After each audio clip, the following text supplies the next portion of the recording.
दिदी बुवा उता हेर्नु त। अरे नानी के भयो तँलाई?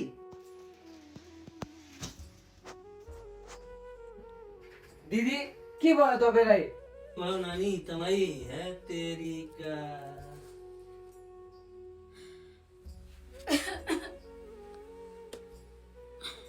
म त्यो घरमा बस्न सक्दिनँ बुवा अब। के भयो खुलेर भन न। जहिले रक्सी खाने आएर पिट्ने, जहिले दुःख दिन्छ, कहिल्यै घरमा टाइममा आउँदैन। म त्यो मान्छेसँग गएर बस्दिनँ बुवा अब त्यो घरमा जाँदिनँ। त्यसो भन्नु हुँदैन नानी। के भएको रहेछ म ज्वाइँ साईलाई एकखेप भनेर सम्झाउँछु के भएको हो त्यो त्यो बुझेर। मान्छेले कहिले पनि सम्झिँदैन। सम्झिनु कोसिस गर्नु, सम्झाउनु म कोसिस गर्छु, नभए उहाँको सम्धिज्यूसँग पनि म कुरा गर्छु।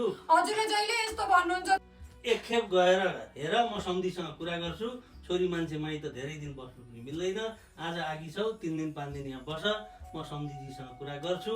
त्यसपछि तिमी बिस्तारै के गर्नुपर्छ म भन्छु। सम्धिलाई खुसी पारेपछि ज्वाइँलाई पनि खुसी पार्छु। अनि तिमी चाहिँ घर गरी खानै पर्छ नानी। तिमी माइत बस्नु हुँदैन।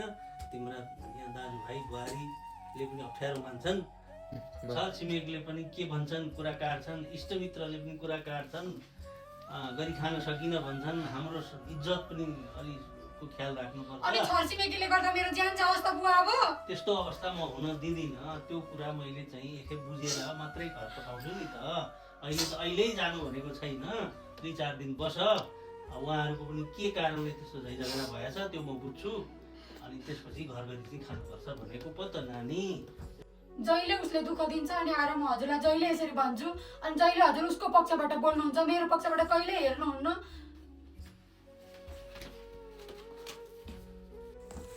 समाज र संस्कारको डरले गर्दा म जानै।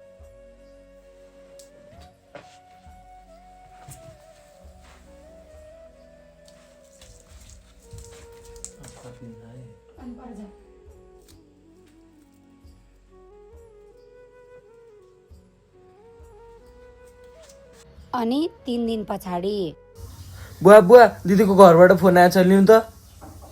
खोइ के भन्दैछ नि यहाँ सुन्नु न। हेलो। कहिलेको घटना हो यस्तो? अस्ति जान्न त भन्दै थिएँ मैले, जबरजस्ती पठाएँ। के भयो बुवा? बुवा बुवा ला बुवा के भयो? हेलो के भयो? तपाईको दिदी